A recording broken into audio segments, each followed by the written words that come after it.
Esta noite, Deus nos chama e Deus nos governa. Graças a Deus, amados, que Deus não nos chama e nos abandona. Deus não nos chama e depois se esquece de nós. Deus nos chama, vai lá onde nós estávamos, nos buscar, com aquela voz inconfundível, nos atrai e passa a governar a nossa vida. Louvado seja Deus por isso. E Ele nos diz nesta noite, aquele que governa sobre tudo e sobre todos, no Salmo 27, versículo 14. Espera pelo Senhor, tem bom ânimo e fortifique-se o teu coração. Espera, pois, pelo Senhor. Se você tem que esperar por alguém, que seja pelo Senhor. E que nesta noite teu coração se fortifique. Amém? Vamos orar. Ó Deus amado, Deus bendito.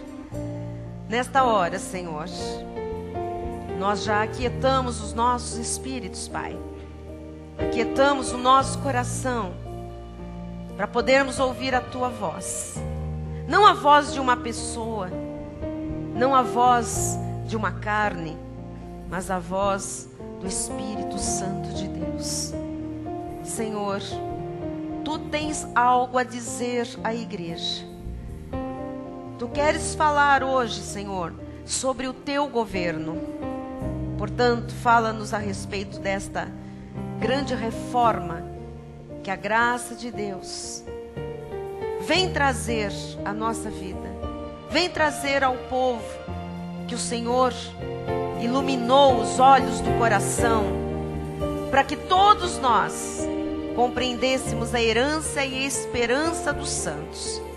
Nós oramos, Pai, porque acreditamos.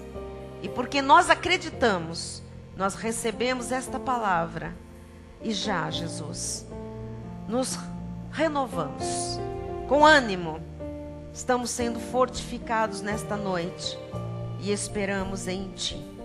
Oramos com fé, em nome de Jesus. E todo o povo de Deus diga amém, amém. Louvado seja Deus. Amém. Amém. Louve ao Senhor.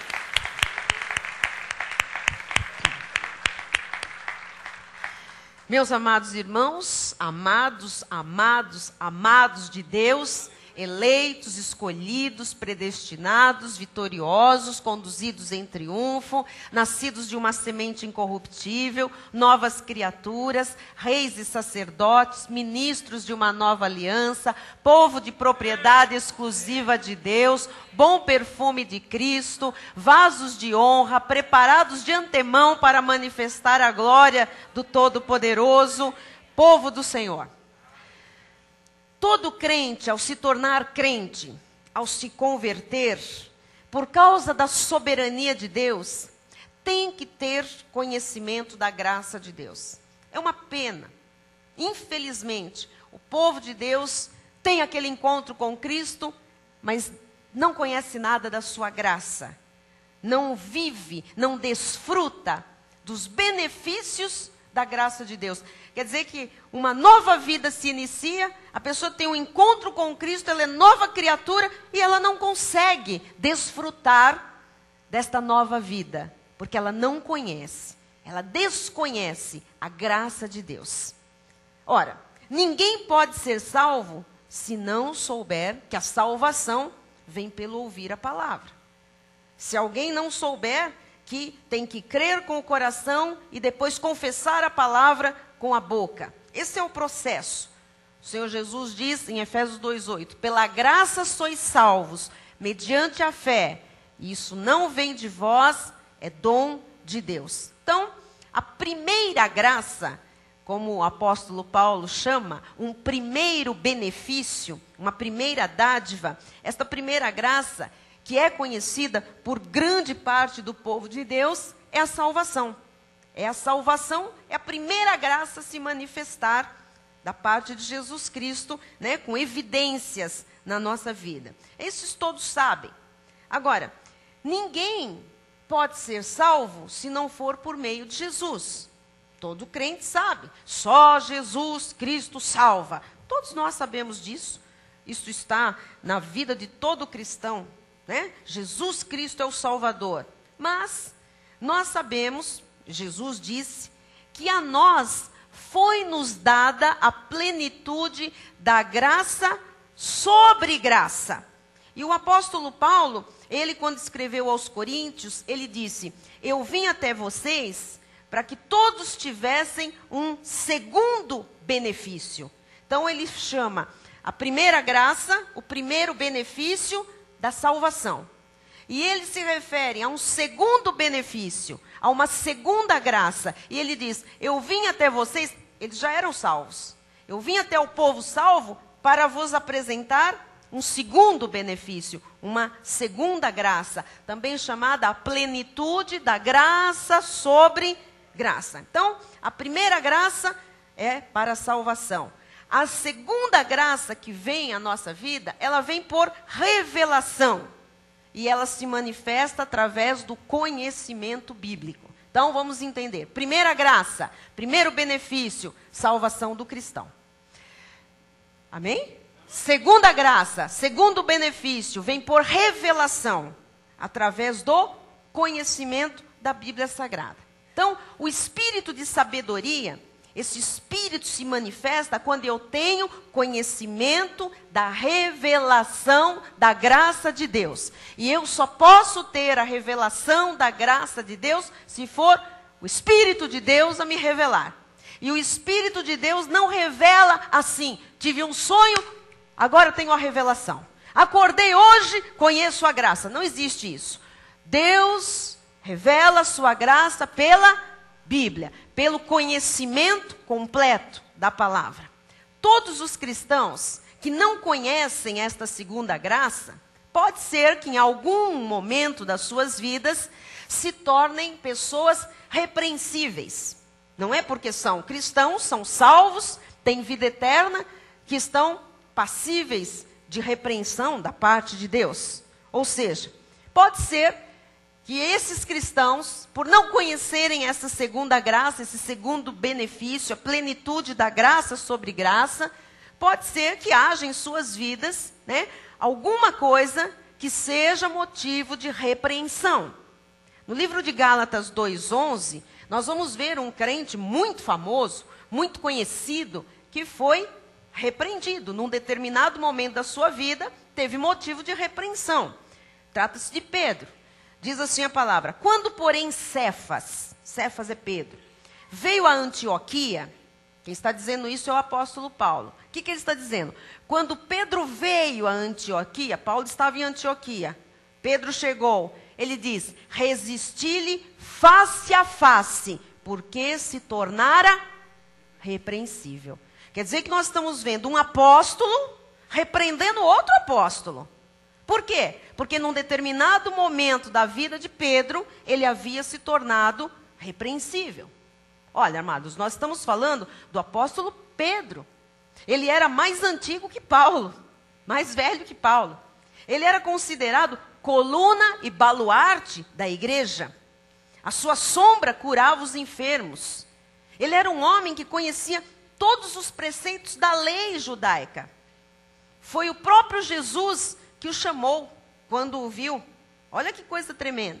E Paulo o confrontou face a face, não mandou recado não, ele foi e chamou Pedro, né? Ali, a realidade. E ele disse: Pedro, você não está procedendo corretamente. Olha que coisa tremenda, não é? Isso significa que não importa quantos anos se tenha de conversão, não importa que cargo se tenha na obra de Deus, qual ministério, qual chamado, qual unção, chamem como quiser. Não importa a ordem hierárquica eclesiástica, há momentos que qualquer pessoa pode se tornar uma pessoa repreensível. Então, vamos entender o que se passou aqui. Versículo 14. Quando, porém, vi que não procediam corretamente, é Paulo que está dizendo isso. Qual era o procedimento passivo de repreensão? Quando, porém, vi que não procediam corretamente, segundo a verdade do Evangelho, disse a Cefas na presença de todos. Olha que situação mais estranha. Nós que somos, né? todos, né? Vamos poupar esse, vamos poupar aqui. Não, o irmão é velho da igreja. Não, não vai chamar atenção. Não, olha, não vai falar que vai ficar bicudo, vai ficar magoado. Não toca nesse aspecto, não fala daquilo. E o irmão não gosta que toca nessa área, que é a área frágil. Amado, Paulo diz, eu vi que eles não procediam corretamente segundo a verdade do evangelho. Eu disse a Cefas na presença de todos. E o que ele disse? Qual era o problema? Se sendo tu judeu, Pedro, vives como gentil e não como judeu, olha, como é que Pedro era judeu e vivia como gentil? Significa que Pedro não observava mais os preceitos da lei judaica. Ele estava vivendo como os gentios convertidos. Então ele diz, você é judeu, você não vive mais como judeu, você está vivendo como um gentil. Por quê? Obrigas os gentios a viverem como judeus. Opa, que situação. Quer dizer, o pregador, o líder, ele falava uma coisa, mas ele fazia outra. Ele vivia como os gentios, ele vivia conforme a graça, mas ele obrigava os gentios que não tinham nada a ver com a lei, a se submeterem e a viverem como judeus, na lei. Quer dizer que é possível uma pessoa ser crente e não proceder de acordo com a verdade do evangelho. Olha como ele começa aqui.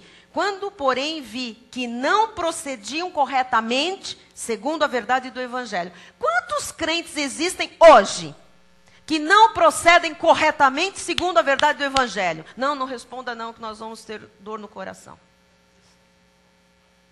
Quantos? Mais de 1.000, de 2.000, 3.000, a maioria. Não vivem, não procedem corretamente segundo a verdade do evangelho. Ora, amados, você e eu, nós estamos compreendendo aqui que grande parte da obra de Deus, da igreja de Jesus, não procede corretamente de acordo com a verdade do evangelho. Esse era o drama que Paulo encontrou num que era o grande apóstolo de Jerusalém. Aquele grande apóstolo não procedia corretamente, não procedia de acordo com a verdade. Todos nós, antes de conhecermos a graça do Senhor, vamos aqui arrumar coisas dentro de nós, né, com honestidade. Todos nós, amados, que estávamos na lei, antes de conhecermos a graça do Senhor, nós também andávamos repreensíveis. Todos nós. Nós não andávamos segundo a verdade do evangelho. Porque existe um evangelho que é segundo a verdade. Está escrito aqui. Mas existe um outro evangelho, um outro Jesus e um outro Espírito atuando, que não tem nada a ver com as boas novas de grande alegria trazidas por Jesus. Que não tem nada a ver com graça e com verdade. Veja onde é que estava o erro de Pedro, versículo 14. Olha, volta de novo. Se sendo tu judeu, vives como gentil e não como judeu, quer dizer, sendo ele das obras da lei, ele ouviu Paulo falar da graça de Deus. E agora, ele vivia por fé. Mas olha o que ele fazia. Por que obrigas os gentios a viverem como judeus? Pedro estava sendo repreendido por Paulo porque ele era um pregador judeu que tinha compreendido a graça de Deus, mas ele obrigava os gentios que estão livres de Moisés, estão livres dos sacrifícios, das cerimônias, das abluções, dos 613 mandamentos, ele obrigava a viverem como judeus. Irmãos, como isso é dramático na obra de Deus, até hoje. Existem líderes que obrigam o povo de Deus a viver exatamente de forma contrária à Bíblia Sagrada. A maioria das pessoas evangélicas vive assim. Obrigam o povo de Deus, aquele povo que deveria viver por fé, porque não é judeu, é gentil, é predestinado para a salvação, para a justificação pela fé em Cristo Jesus, obrigam o povo gentil, o povo que deveria viver por fé, a viver como um judeu, a viver praticando obras da lei. O que a nossa igreja faz? A nossa igreja tira o judaísmo e lhe ensina a viver por fé. Tira os ritos, tira o peso, o sacrifício, a troca, a carne, a barganha, aquela ritualística toda, né? As proibições da lei mosaica. Não estou falando de preceitos do coração de Deus, são mandamentos eternos que estão acima das alianças. Estou falando daquelas áreas, daqueles pontos que era para o povo judeu, para o povo comandado ali por Moisés. Então, o que o nosso ministério faz? Tira o judaísmo, lhe ensina a viver por fé. Porque quem não vive como um gentio por fé é repreensível. Está na contramão do evangelho. Está passível de repreensão. É por isso que Deus tem se entristecido com a sua igreja no nosso país em especial. Porque os pastores, os pregadores, obrigam o povo, que não tem nada a ver com os judeus, a viver como judeus, fazendo as obras da lei. Muitos, por não conhecerem a revelação da graça, por não conhecerem esses aspectos dos desígnios de Deus, se submetem a esse tipo de vida, que é um verdadeiro assassinato psíquico, porque as pessoas ficam neuróticas na lei, ficam doentes, porque elas fazem, e nunca Deus está satisfeito. Não é assim? Faz, não, tem mais. Não foi suficiente. Não se consagrou a tal ponto. Não falta santidade na sua vida. Não entregou tudo. Você fala, meu Deus, o que mais? Eu não sei mais. Você pira. Você fica doidinho, varrido, porque você só falta te varrerem mesmo. Você não tem mais nada. O que mais? Então, assim, isto aqui, amado, é muito sério. E disto aqui, deste conhecimento, depende toda a nossa felicidade. Isso aqui não é um estudo sobre judeus e gentios. Isso aqui é a base para você ser feliz, para você ser livre, para você viver o cristianismo autêntico, aquele que Jesus veio dar, a vida em abundância. Você sabe onde é que estão os maiores dramas emocionais? Dentro das igrejas de Jesus Cristo. Eu falo hoje, não é aqui brincando, conhecedora do povo como chega para nós, dos e-mails, das cartas, das pessoas, dos telefonemas, dos que vêm aqui. 99,9% das pessoas quebradas que chegam a nós são crentes. São evangélicos de carteirinha. Batizados 1, 2, 3, 500 vezes. Passeando em todos os ministérios possíveis e imaginários. Onde é que estão os dramas? Em homens, em mulheres, crentes. São pessoas que estão na igreja, mas que têm medo de Deus, têm medo do diabo, têm medo da vida eterna, têm medo do juízo final, têm medo da batalha do Armagedon, têm medo da besta, têm medo da marca da besta, têm medo do pastor, têm medo do bispo, têm medo de maldição, têm medo de macumba, têm medo de trabalho, têm medo de olho gordo. Crentes têm medo de olho gordo.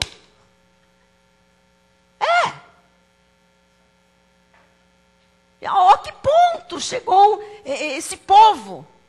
Crentes amedrontados.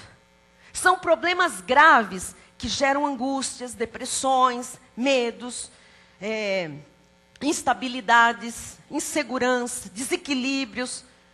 Hoje uma grande parte do povo de Deus sofre de síndrome do pânico. Depressão profunda. Nós estamos perguntando, o que fizeram com Jesus nas igrejas? Onde é que está o Salvador? Aquele que pelas chagas nos sarou. Onde está Jesus nas igrejas? Onde está aquele que é a solução, que é a resposta, que é a vida? As pessoas não têm vida. As pessoas estão mortas. Elas estão existindo, mas elas não estão vivendo. Então, não é só dizer, Cristo me salvou, amém. Cristo me batizou com o Espírito Santo, amém. Você tem que aprender a segunda etapa do crescimento espiritual. A primeira, todo crente tem. Salvação é por graça. Eu não mereci nem você. Por graça fomos salvos. Somos salvos. Agora, e o segundo benefício? Quem apresentou à igreja o segundo benefício, a graça sobre graça, não foi Pedro. Nem Moisés. Foi Paulo, o apóstolo aos gentios, que tinha a revelação do pacto de melhores e superiores promessas. Então, quando o apóstolo Paulo repreendeu Pedro face a face, na presença de todos, pense um pouquinho. Esse dia poderia ter sido o esboroamento da igreja de Cristo. Olha que coisa, não é, irmãos? Um apóstolo repreendendo o outro, na presença de todos. Poderia ter rachado a igreja ali, acabado ali aquele trabalho todo. Poderia ter sido o final da igreja de Jesus na terra. Mas Pedro foi humilde. Errado, mas humilde. Pedro baixou a cabeça e aceitou a sua repreensão. E mais tarde, ele escreve uma epístola maravilhosa dizendo: tudo o que o apóstolo, meu irmão Paulo, diz, ele diz com sabedoria, com revelação. Ele diz: alguns tentam distorcer, mas ele diz com sabedoria, ele tem com revelação. É assim até hoje. A igreja da lei olha para nós e diz: não, vocês estão fazendo um outro evangelho, isso é heresia, isso é nova era, isso é... Amados, não. Quem Deus está iluminando os olhos do entendimento está dizendo: uau, eu tenho que abaixar minha cabeça como o Pedro fez e dizer: a graça de Deus tem coisas que eu não sei. Eu não conhecia esta vida. E o que Pedro termina a sua segunda epístola? Termina as epístolas dizendo: antes, crescei na graça e no conhecimento do nosso Senhor e Salvador Jesus Cristo. Não é crescer na lei, não é crescer nos sacrifícios, nas ordenanças, crescer na graça. Agora a gente vai ver Pedro, olha agora, já instruído pela graça de Deus, porque ele só escreve aquelas 2 epístolas depois que tem a revelação da graça, antes Deus não lhe permite. Ele já ali, depois do seu puxão de orelhas, bem recebido, bem resolvido, tudo acertadinho, aí ele escreve algo maravilhoso, com olhos iluminados. Assim a sua vida e a minha também. Quando nós abrimos a boca agora, é diferente. Quando nós falamos de Jesus para alguém agora, é com propriedade. É diferente agora. Os olhos foram iluminados, né? Pedro diz em 1 de Pedro 5,10. Ora, o Deus de toda graça, olha como ele mudou o discurso. O Deus de toda graça, que em Cristo vos chamou a sua eterna glória. Vamos parar um pouquinho. A sua eterna glória. Salvo uma vez, salvo para sempre. Eterna glória. Ele nos chama, e quando nos chama, já está estabelecido ali o propósito de Deus. A nossa vida eterna já está decretada. Vai se manifestar através da salvação. Amém? Quando Deus chama, Deus não deixa ninguém pelo caminho. Confesse isso comigo. Diga: Deus me chamou, jamais Ele me deixará pelo caminho. Não pode. Ele é fiel, Ele é justo, Ele é verdadeiro. Então ele diz: este Deus da graça, que nos chamou a sua eterna glória, agora, hein? Depois de ter sofrido por um pouco. Antes da nossa chamada, antes de nós termos ouvido a voz de Deus, nós sofremos um bocado. Nós sofremos um pouco, diz aqui. Ainda bem que ele nos chamou rápido, né? Nós pensamos: nossa, foi um tempão sem ele. Mas se ele não tivesse entrado naquele momento da nossa vida, não tinha mais vida. Então, depois de ter sofrido por um pouco. Muito bem. Antes de nossa chamada, antes de termos ouvido a voz de Deus, sofremos por um pouco. Ora, qual foi esse tempo que nós sofremos? Deixa aí marcadinho. Venha rapidinho a Isaías 54:7. Você vai entender. Olha só. Por breve momento te deixei, mas com grandes misericórdias torno a acolher-te. Então, qual foi esse tempo que nós sofremos? Por breve momento te deixei. Quando foi? Esse tempo foi o tempo que nós andamos segundo o príncipe da potestade do ar. Nós não tínhamos Deus, nós éramos estranhos às alianças, nós éramos indiferentes a tudo na obra de Deus, nós não discerníamos a vida espiritual, nós não tínhamos nascido de novo. Nesse tempo, nós sofremos muito. E ai, como nós sofremos, amados. Sofremos muito mesmo. Antes da chamada por Jesus, todos sofrem, todos padecem. Agora volte lá, vamos lá, 1 de Pedro 5,10.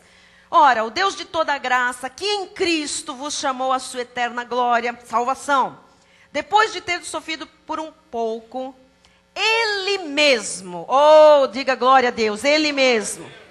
Então agora, quando Deus nos chama, preste atenção que isso é revelação para o resto da sua vida. Ele mesmo, agora, começa a governar a nossa vida. Começa o governo de Deus na nossa vida. Então nós temos que tirar qualquer ideia de que a nossa vida é governada por nós mesmos. Tire isso do seu coração hoje. Ou que aquele chamado de Cristo para a eterna glória ainda pode ter qualquer governo do diabo. Não tem. Cristo nos chamou, Ele nos libertou do império das trevas e nos transportou para o reino do Filho do seu amor. Então, não fique com essas ideias rançosas do tempo da tradição da lei. Uma vez que Ele me chama à sua eterna glória, Ele mesmo. Então agora não tem pastor, não tem a vovó, não tem a titia que orou, não tem a papai, não tem, sei lá, o joelho ralado, não tem as minhas preces, as minhas lágrimas, não tem nada disso. É Ele mesmo. Ele mesmo começa um processo de governo na nossa vida. Amém? E Ele diz assim, Ele mesmo vos há de. Então assim, é uma coisa que Ele mesmo vai fazer. Ele vos há de aperfeiçoar, firmar, fortificar e fundamentar. Então, esse é o governo de Deus sobre a nossa vida. O problema é que os crentes só conhecem a primeira graça, a salvação. Não lhe apresentam este Deus que governa com soberania. E não lhe ensinam como é que Deus vai aperfeiçoar, firmar, fortificar e fundamentar. Então entra o homem, colocando a obra, colocando os caminhos da tradição, colocando a religião e falando, agora é assim. Ora, o governo sobre estas vidas não é o governo de Deus, é um governo humano, é um governo denominacional, é um governo tradicional, sei lá, é um governo que não nos leva a lugar nenhum. É por isso que com a primeira graça apenas, nós somos salvos, vida eterna garantida. Mas aqui na terra, andamos em círculo, em círculo, em círculo. Cadê o governo? Não sei. Alguns são governados pela Assembleia, outros são governados pela Batista, alguns são governados pela Presbiteriana, alguns são governados, sei lá, pela Metodista, alguns são governados pela, não tem denominação, outros são governados por aquelas outras que entraram nesse baile todo e são do inferno. A verdade é que há homens governando homens e há demônios também governando estes homens. Nós não podemos ignorar este fato. Diz o versículo 12. Por meio de Silvano, que para vós outros é fiel irmão, como também o considero, vos escrevo resumidamente, exortando e testificando. Ele estava falando por quem que ele estava mandando a carta. Mas qual é o teor? Qual é o contexto, o conteúdo? Exortando e testificando, de novo, que olha o que Pedro diz agora, amados, que forte, que esta é a genuína graça de Deus, nela estai firmes. Nós precisamos entender que há uma graça genuína e há uma graça mistificada. Há uma graça estranha, que está em placa de igreja, que lá dentro está cheio de lei, cheio de doutrina, de capeta, de homem, que não tem nada com a graça. Por isso que Pedro alerta dizendo, olha, eu estou exortando, encorajando, chamando atenção, eu estou testificando, estou falando que eu passei por isso, eu era de lá, eu era da lei, agora eu conheço a graça, que esta que nós pregamos agora, é a genuína graça de Deus, nela. Não é na lei, é nela, na genuína graça. Estai firmes. Então, mas genuína graça de Deus é saber o quê? Ora, é saber que Ele mesmo, o Senhor, é que chama, o Senhor é que nos governa, e que é Ele mesmo, e não é coisa de homem. E nós não podemos permitir que coisas de homem interfiram no governo da nossa igreja, da nossa vida. Amém? Olha, amado, pense um pouquinho. Como é que foi possível nós chegarmos até aqui? Como é que nós temos tudo funcionando com perfeição? Tudo funciona aqui. Tudo. Todo mundo se dá bem, todo mundo se entende, todo mundo respeita o chamado do outro, todo mundo se submete ao outro, todo mundo está sujeito uns aos outros em amor, todo mundo colabora, todo mundo anda na mesma direção, não fica um puxando para cá, um puxando para lá. É para cá que Deus dirige, é para cá que vai todo mundo. Ora, eu pergunto, tudo que nós fazemos, sempre, é coroado de êxito. Por quê? Governo de Deus, pastor Ricardo. O governo de Deus. Como é que nós saímos de um pequeno grupo de pessoas, na minha sala, nós ali apertadinho, no apartamento, para hoje sermos esta igreja? Você não estava há 15 anos. Como você chegou aqui depois de 15 anos? O que Deus fez com aquele grupinho de 20 pessoas que se reuniam? Ora, como é que Deus tem transformado as nossas vidas, as nossas famílias, este ministério, naquilo que nós temos hoje? Como é que é possível hoje a gente ter um programa na rádio, a gente tem um programa na televisão, a gente tem internet ao vivo falando para o mundo inteiro, mandar material para todo mundo que pede? Como é possível? A resposta é, porque Ele mesmo nos governa. Ele mesmo está no governo das nossas vidas, do governo das famílias, do governo do ministério.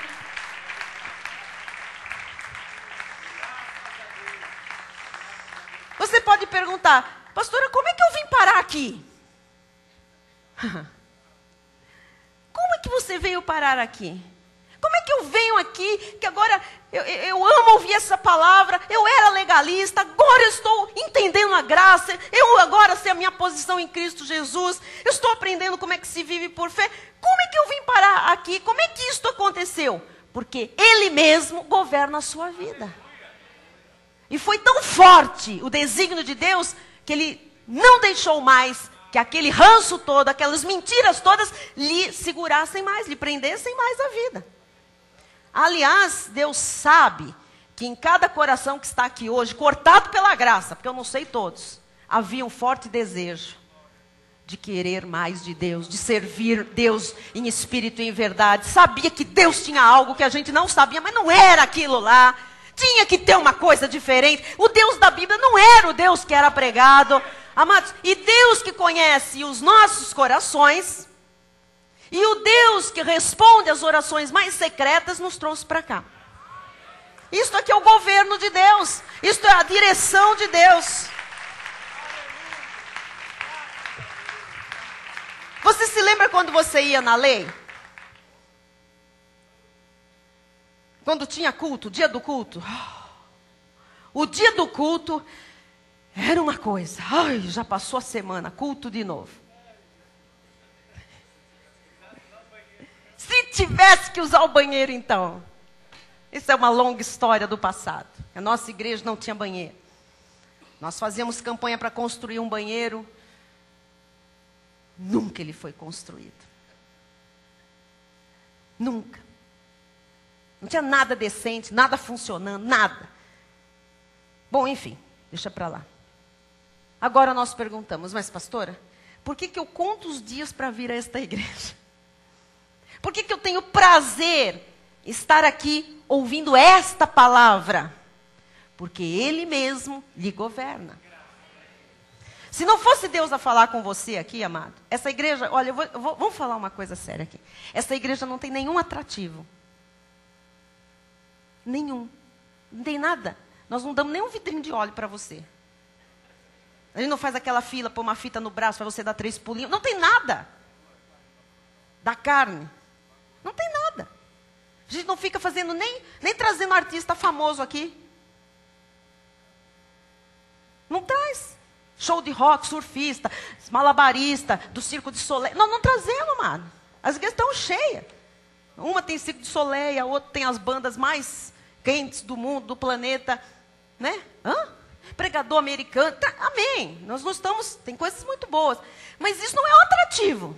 Você está aqui, sabe por quê? Porque Deus governa a sua vida. Porque você ouve a voz de Deus. Amado, você só vem aqui para ouvir Deus falar com você. Você Você não vem aqui para olhar para mim. E diga que isso é verdade em nome de Jesus, senão eu morro. Nós temos o melhor. Nós temos Deus falando do altar. Nós temos Deus se movendo entre nós, testificando com o Espírito que habita em nós. Você abre a Bíblia, você não tem medo mais da Bíblia, porque Deus fala pela Bíblia e testifica o que Deus está lhe revelando. Se você liga aquele programa, está aquela mulherzinha lá falando a mesma coisa que Deus já te falou no coração e testifica com você. É ou não é verdade? É verdade, é o que eu recebo todo dia. Ele mesmo governa as nossas vidas. É Ele que tem o domínio. Quando a Bíblia diz o domínio pelos séculos dos séculos, amém? Ele tem. Isto aqui é a genuína graça de Deus. E o que ele está dizendo? Estais, pois, firmes nesta graça. Cuidado, que tem coisa que parece, mas não é. Você sabe que tem bolsa que parece Louis Vuitton. Mas não é. Tem perfume que parece Chanel, mas não é. Tem relógio que parece Rolex, mas não é. Tem palavra que parece a genuína graça, mas não é. Então você tem que discernir isso. O Senhor está falando, fique firme nesta graça, na genuína. A vitória do nosso ministério, se eu posso chamar o sucesso, a felicidade, enfim, os testemunhos, é a firmeza que nós temos nesta graça de Deus. Irmãos, aqui é Ele mesmo que governa. Aqui nós estamos firmes nessa genuína graça de Deus. Já chegou gente aqui, não, olha, vamos fazer igual na igreja batista. Amado, pelo amor de Deus. Deus já nos tirou desses lugares que é para não fazer nada igual. Não vamos fazer nada igual. Às vezes nós cantamos músicas que são maravilhosas, e isso é comum ao meio evangélico. Louvamos com canções belíssimas, inspiradas por Deus, a homens e mulheres de Deus que estão em outros ministérios. Agora, ficar copiando sermões de outro, eu não tenho o que pregar. Amado, nunca aqui eu não tenho o que pregar. Eu vou para a internet porque eu preciso preciso de alguém que me fale alguma coisa, eu preciso copiar aquele outro. O que está falando lá? O que está juntando gente? Jamais! Aqui é Ele mesmo que nos governa. E por que Pedro insiste com esta palavra, genuína graça de Deus? Porque existe hoje em dia graças pintadas, graças maquiadas, amado, que não são verdadeiras, não são genuínas. Amém? Eu quero falar, encerrando o culto, a respeito desse desenvolvimento que Deus quer que as nossas vidas tenham. Porque Ele diz, Ele mesmo vos há de aperfeiçoar, firmar, fortificar e fundamentar. Então, tem que começar um processo de governo de Deus na sua vida, amado. Olha, vou lhe dizer uma coisa. Se você não passa por um aperfeiçoamento, por uma firmeza, por um fortalecimento e por um estabelecimento, uma fundamentação na sua vida, alguma coisa está errada. Como é que estão os crentes? Não tem fundamento, não tem firmeza, não são fortes, está todo mundo caindo pelas tabelas, né? E não são aperfeiçoados. Então, se nada se altera na sua postura de vida, se nada se altera na sua conduta, no seu testemunho, no seu trabalho, na sua família, se nada se altera, é porque este processo ainda nem começou na sua vida, do governo de Deus, para ali aperfeiçoar, firmar, fortalecer e fundamentar. Amém? Então, no telão, o que é que Deus vai fazer? Está fazendo aqui há muito tempo com muitos de nós. Ele mesmo vos há de aperfeiçoar. Então, não deturpe a graça de Deus, amados, porque o Senhor está nesse processo de aperfeiçoamento. Não é na carne, fazendo birote, usando saião, com pelo nas pernas, só de gravata, né? Não é isso, amado. Não é essa perfeição aqui na carne, com sacrifícios. O aperfeiçoamento, quem faz é Deus através da palavra, e é lá dentro. Amém? Um homem perfeito em Cristo Jesus é aquele que conhece os planos de Deus. É aquele que conhece os desígnios de Deus. Conhece esses mistérios que Deus está revelando. E só o conhecimento da graça é que aperfeiçoa alguém. Amém? E depois, Fica só até aí, eu estou sendo aperfeiçoado. Não. Segundo lugar no telão, Ele mesmo vos há de firmar. Ele mesmo. Então, quando Deus firma uma pessoa, essa pessoa nunca vira as costas para Deus. Quando você vê alguém virar as costas para Deus, é que essa pessoa não foi aperfeiçoada, nem foi firmada em nada. Toda pessoa firme na obra de Deus, ela não é como a onda do mar, levada de um lado para o outro, com todo o vento de doutrinas. Não sai correndo para cá, é ali, não, ela está firmada por Deus. Então, a pessoa que foi aperfeiçoada, que foi firmada, ela tem um caráter firme. É uma pessoa decidida. Não fala palavras corrompidas. Ela usa a sua língua em linha com a graça de Deus. A sua vida pessoal é íntegra. Tem firmeza na sua confissão. Fala a respeito do novo pacto. Não fica com obras da lei, com coisas de velha caduca, aquelas fábulas ridículas. Então, você tem que ser firme de caráter. Não seja de duas palavras. É sim, sim, não, não. Não aceite o mundo. Não se conforme com a lei maldita de Moisés. Você está na graça de Deus. Amém? Terceiro lugar, Ele mesmo vos há de fortificar. Salmo 92, 10 diz: porém, tu exaltas o meu poder como do boi selvagem. Derrama sobre mim o óleo fresco. Você sabe que um boi selvagem, pode estudar sobre isso, ninguém para. E quando ele é ferido, então, amado, ele é desafiado, ele parte para cima, ele fica doido.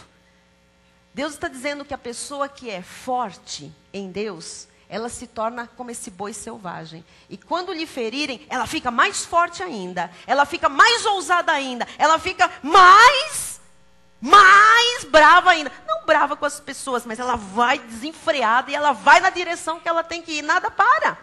Não tem medo do futuro. Não tem medo de pessoas, não tem medo de inimigos, porque sabe que em todas as coisas é mais que vencedora. Amém? Daniel 11, 22 diz: aos violadores da aliança, ele com lisonjas perverterá. Está falando do anticristo no final dos tempos, né?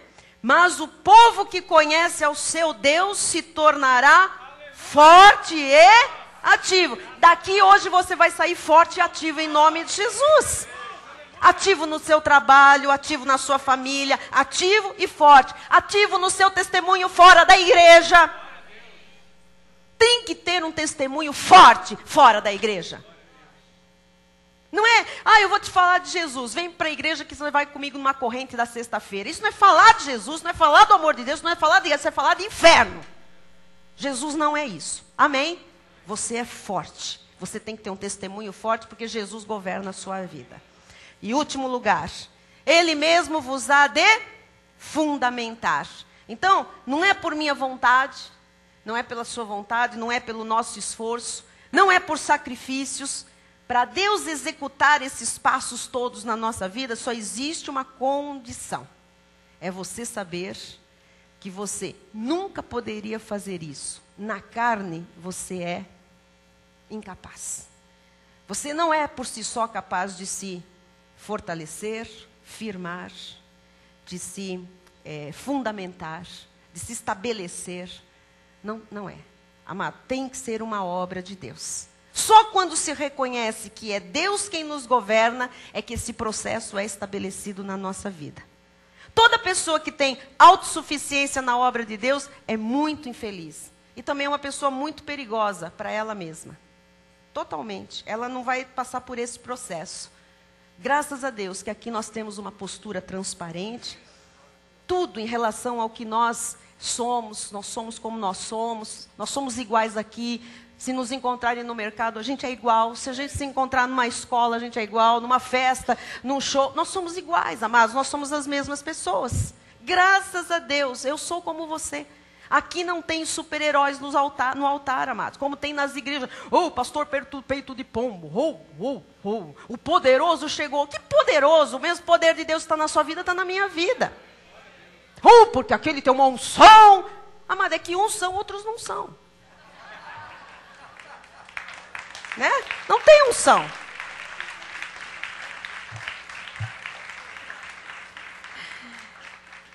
Eu só não tenho o mesmo ministério que você. Você não tem o ministério que eu tenho. É isso. O chamado é diferente, né? As responsabilidades, enfim, o que Deus nos designou para cumprir aqui. Mas na carne, nós somos todos iguais. Então, você que está aqui na genuína graça, firme, né? Ou se firmando, fique sossegado. Porque eu na carne sou igual a você. Amém? Incapaz e insuficiente na minha carne. Mas quem reina na minha vida é Deus.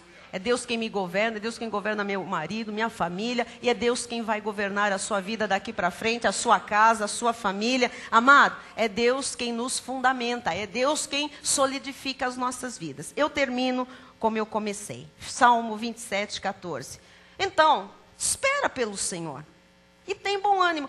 Por que espera? Porque Deus está ali, fortalecendo. Ele não está no governo da sua vida? Cada vez que você vem aqui, cada vez que você ouve a graça, cada vez que a genuína graça de Deus chega aos seus ouvidos espirituais, o Senhor está ali fortalecendo. O que mais que o Senhor está ali fazendo? Firmando. O Senhor está ali aperfeiçoando, está ali fundamentando. Então ele diz, espera pelo Senhor e tem bom ânimo. Aquilo que há de vir, virá e não tardará. Deus que governa a sua vida, está preocupado com todas as áreas da sua vida. Ele não é um governante à semelhança de alguns que nós conhecemos nesta nação. Que só tem olhos para uma coisa, só tem olhos para outro setor ou para outra área, conforme os seus interesses. Ou de algum grupo. Deus nos governa totalmente e plenamente. Você está com medo de quê? Você jamais será desamparado. Jamais será largado no meio do caminho. Porque o Deus que chama nos governa. E governa toda a nossa vida. Então eu encerro hoje lhe dizendo, espera pelo Senhor. Agora espera com bom ânimo. Espera animado. Espera animado. E fortifique-se o teu coração, porque Deus está fazendo isso através desta palavra. Fortifica aí dentro. Não é que você vai sair cheio de músculo, vai para a academia. Amado, fortifica o coração hoje, os sentimentos, aquela coisa lá dentro. Fica forte lá dentro. Espera, pois. Como é que o salmista termina o versículo? Começa, espera pelo Senhor. E termina, espera, pois, pelo Senhor. Ou seja, amado, não vai dar passo na carne. Passo na carne nós já demos muito. Estão aí as colheitas que nós temos que às vezes carregar. Parece que não acaba nunca. Vai acabar, porque não estamos mais plantando aquela semente daninha que nós plantamos. Mas nós temos um tempo de espera. A sala de espera não é boa. Mas há alguém lá, com tudo preparado. E ele está dizendo, enquanto você está na sala de espera, fortifique o teu coração. Tenha bom ânimo, porque Ele está governando a sua vida. E ao governo de Deus, nada escapa. Amém? Assim seja, assim disse o Senhor.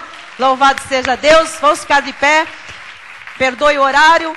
Encerramos hoje, graças a Deus, com uma linda mensagem que vai introduzir o que nós vamos iniciar no próximo domingo. Se prepare, que vem uma série maravilhosa. Você ouviu estratégias. Aliás, quem esteve aqui domingo, teve um banquete com nós, Diácono Boni, segunda parte das estratégias vencedoras, né? Estratégia de Deus para vencer na vida. Maravilhoso culto. E se você não esteve, está na internet à disposição, tem CD gravado. Vá, amado. O que Deus está fazendo a cada culto? Aperfeiçoando, firmando, fortificando e fundamentando a sua vida. Ele está no governo, Ele está no controle absoluto. Bispo Rai, bênção final e tchau, boa noite. Vamos dormir o sono dos justos, descansados, porque Ele diz para você, espera, pois, pelo Senhor. Espera. Glória a Deus. Estenda a sua mão na direção do altar. O amor de Deus, que excede todo entendimento, guardará os corações e as mentes daqueles que estão em Cristo Jesus. E aqueles que estão em Cristo Jesus, digam aleluia! Aleluia! Amém. Glória a Deus! Amém! Aleluia. Esperamos pelo Senhor e esperamos vocês no sábado agora para o estudo bíblico. Dê um abraço no seu irmão aí. Não vamos, está muito avançado da hora, não vamos cantar, fazer barulho, os vizinhos temos que ter postura. Amém. Dê um abraço no seu irmão e diga, estamos esperando no Senhor. Ele mesmo nos está governando a nossa vida. Boa noite a todos. Aleluia.